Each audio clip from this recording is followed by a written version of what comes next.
आपने समझ गया। ये बहुत ही इम्पोर्टेंट क्वेश्चन है, सब्जेक्टिव के लिए भी और ऑब्जेक्टिव के लिए भी। तो अभी बताया ना आपको, ऑब्जेक्टिव में पूछेगा कि चुंबकीय क्षेत्र रेखाओं की दिशा होती है।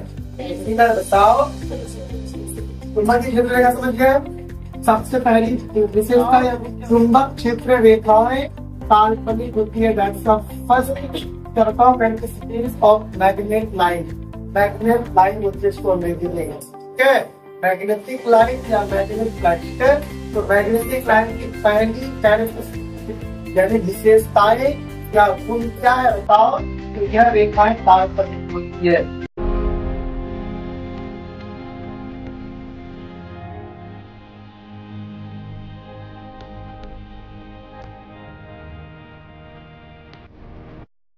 आपने समझ गए। ये बहुत ही इम्पोर्टेंट क्वेश्चन है, सब्जेक्टिव के लिए भी और ऑब्जेक्टिव के लिए भी। अब सर ऑब्जेक्टिव कहाँ से, तो अभी बताया ना आपको, ऑब्जेक्टिव में पूछेगा कि चुंबकीय क्षेत्र रेखाओं की दिशा होती है।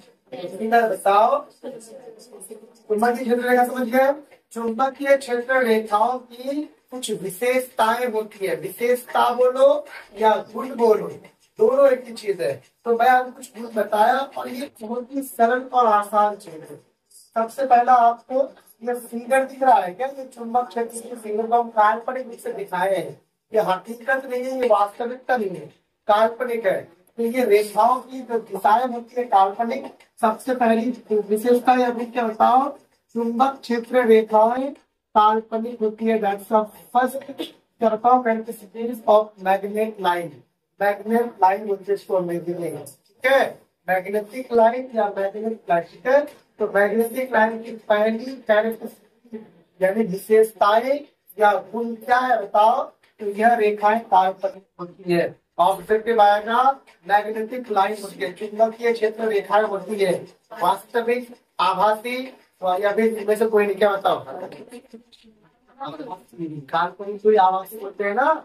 हाँ, फिजिक्स का स्टार्टिंग वाला चैप्टर नहीं पढ़ा था, काल्पनिक आभासी चीज है नहीं। हाँ, किस दर्पण को अभिसारी कहते बताओ। अभिसारी। तो मेरा नाक कान बाल सब कटवा दूंगी, नहीं। हाँ नहीं, चलिए, मैंने इसमें बताने में कोई कॉम्प्रोमाइज नहीं किया आपको। थोड़ा घर में किताबों को ध्यान से देखना जो नोट्स करवाए हैं, ठीक है। तो ये रेखा बात करें हम लोग, चुंबकीय क्षेत्र की रेखाओं का पहला विशेषता क्या है, काल्पनिक होती है। दूसरा विशेषता, चुंबकीय क्षेत्र की रेखाएं उत्तरी ध्रुव से दक्षिणी ध्रुव की ओर दिशा में होती है, गति करती है, गमन करती है। बहुत ही इंपॉर्टेंट यही पॉइंट आपको ऑब्जर्व में पूछता है। चुंबकीय मैग्नेटिक लाइन जो होता है, जो चुंबकीय लाइन होता है, वो लाइन किस दिशा से निकलती है, किस दिशा से बताओ। उत्तरी ध्रुव से निकलती है और दक्षिणी ध्रुव में जाती है। उत्तरी ध्रुव से दक्षिणी ध्रुव, उत्तरी ध्रुव से दक्षिणी ध्रुव, यानी उत्तर से दक्षिण की ओर इसकी गति का दिशा होता है। इसका मैग्नेटिक लाइन का यानी चुंबकीय क्षेत्र रेखाओं की दिशा, जो उसकी क्या बताओ, दूसरी विशेषता होगी। इसी विशेषता की मैं बात करता हूँ, तो ये चुंबकीय क्षेत्र की रेखाएं जो होती है ना, वो एक दूसरे को कभी भी स्पर्श या प्रतिच्छेद नहीं करती है। तीसरी लाइन होती है विशेषता, चुंबकीय क्षेत्र की रेखाएं एक दूसरे को कभी स्पर्श नहीं करती है, ठीक है। इसके बाद चौथा इसका मैं विशेषता यहाँ बता दूं आपको कि चुंबकीय क्षेत्र की रेखाएं जो होती है ना, वो ध्रुव के समीप अधिक घना, देखो तो अधिक घना है, अधिक घना है, इसको सघन भी बोल सकते हो, ठीक है। तो चुंबकीय क्षेत्र की रेखाएं, चुंबकीय क्षेत्र की रेखाएं बताओ, चुंबकीय क्षेत्र की रेखाएं ध्रुव के समीप अधिक घनी होती है तथा ध्रुव से दूर होने पर पतली या विरल हो जाती है। ये आपको चार इंपॉर्टेंट बात ध्यान रखना। इसी को बोलते हैं चुंबकीय क्षेत्र की रेखाएं की विशेषताएं या ऑब्जेक्टिव भी आने की संभावना है, तो सब्जेक्टिव भी आने की संभावना है। ठीक, नेक्स्ट पॉइंट पे हम लोग बात करेंगे आप क्या स्ट्रेट का नियम। स्ट्रेट साहब क्या बताए थे, स्ट्रेट के नियम को पढ़ने से पहले हमें कंपास पढ़ना जरूरी है। कंपास के बेचू कंपास को भी लेकर के स्ट्रेट अपना नियम दिए थे, ठीक है। तो बताओ, तो सबसे पहले कंपास की बात करते हैं। कंपास पर अगर कंपास जहाँ लटका रहता है, कंपास को सामान्यतः लटका देने से, कंपास की क्षेत्र की बात करता हूँ तो कंपास की वास्तविक दिशा, सामान्यतः दिशा दक्षिण से उत्तर की ओर होता है। दक्षिण से उत्तर, जैसे बताया था चुंबक की सामान्यतः दिशा कितनी होती है, उत्तर से दक्षिण। ध्यान रखना है सब चीजें, ठीक है। यही सारे चीजें कंफ्यूज करवाए गए, लेकिन मैं आपको बता रहा हूँ आप कभी भी कंफ्यूज नहीं होंगे। तो अगर मान लो कंपास की वास्तविक दिशा की बात करूं, मान लो ये हो गया दक्षिण, तो दक्षिण से बताओ उत्तर की दिशा। लेकिन सब बताओ कब कब, जब इसके आसपास ना तो कोई चुंबकीय क्षेत्र हो और ना कोई विद्युत धारा हो। जब इसके आसपास कोई भी आकर्षित वस्तु नहीं होती है, तब इसकी दिशा दक्षिण से उत्तर की होता है। लेकिन इसी बात को लेकर के ऑस्ट्रेट साहब बताए दुनिया वालों को, देखिए अभी कंपास की दिशा दक्षिण से उत्तर की ओर है। वो क्या किए, प्रयोग, उसने अपने प्रयोग में क्या किए कि कंपास को लिया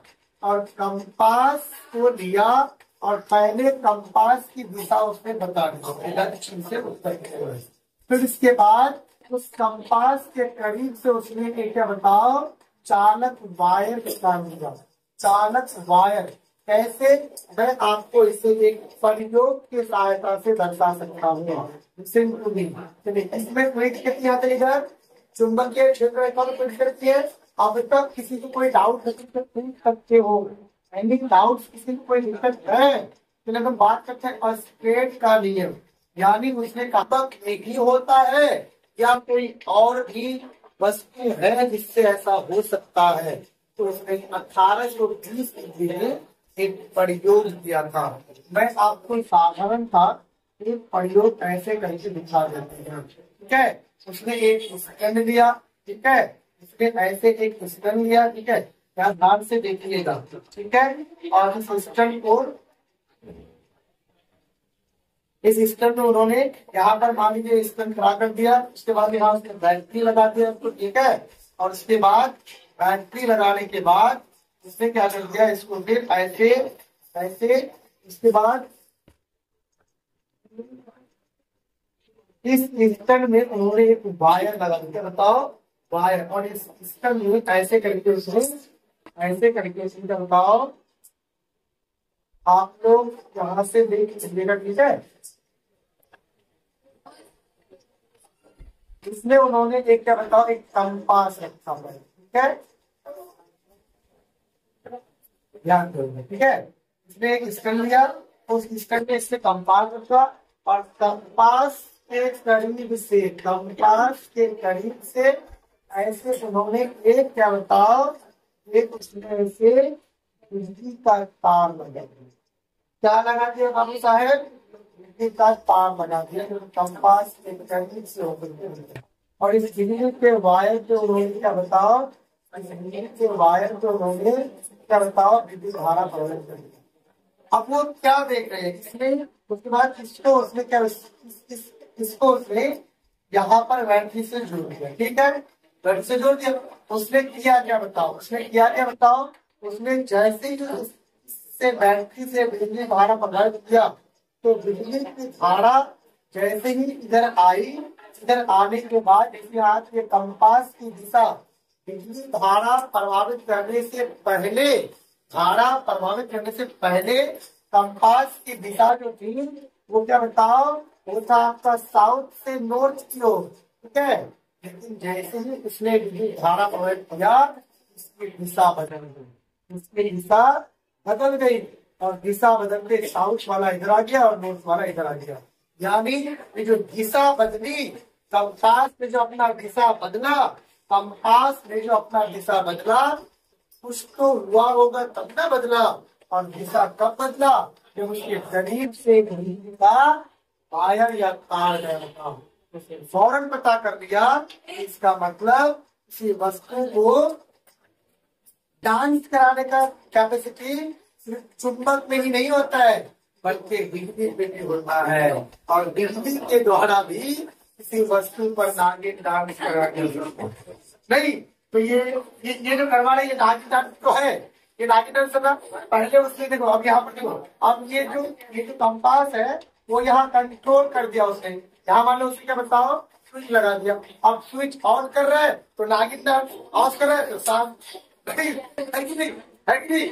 तो उसने ये जो प्रैक्टिस किया, इस प्रैक्टिस के आधार पर उसने बताया कि कंपास डांस करने हिल रहा है, कंपास अपनी दिशा को बदल रहा है। कब कब? जब बिजली देते हैं तब, और बिजली नहीं तो बेचारा शांत नागिन डांस नाक की तरह फन फलाकर बैठ जाता है। नहीं, लेकिन जैसे ही बिजनेस में दिए कि वो नागिन डांस स्टार्ट, इसका मतलब वो अपना हरकत, अपनी दिशा बदल रहा है। किसके वजह से? बिजली की धारा उत्पन्न होने की वजह से। इसका मतलब बिजली भी है वो चुंबक के भांति काम करता है। बिजली भी चुंबक की तरह काम करता है। तो जिस रास्ते से बिजली गुजरता है उस रास्ते के आसपास भी बिजली का चुंबक तो स्तर होता है। इसी को नाम दिया विद्युत चुंबकीय क्षेत्र। क्या बताओ इसको, बताओ क्या बताओ। ये जो डांस किया किस वजह से किया? तो बिजली ने इसका चुंबक क्षेत्र फैलाया, इस वजह से इसका क्या बताओ, विद्युत चुंबकीय क्षेत्र।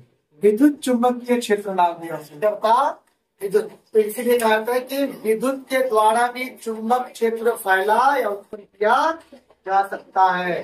इसी को बोलते हैं विद्युत चुंबकीय क्षेत्र या अस्टेट का प्रयोग। You understand? इस प्रयोग से उसने क्या निष्कर्ष निकाला? इस प्रयोग से उसने क्या दुनिया वालों को बताया, क्या मैसेज दिया?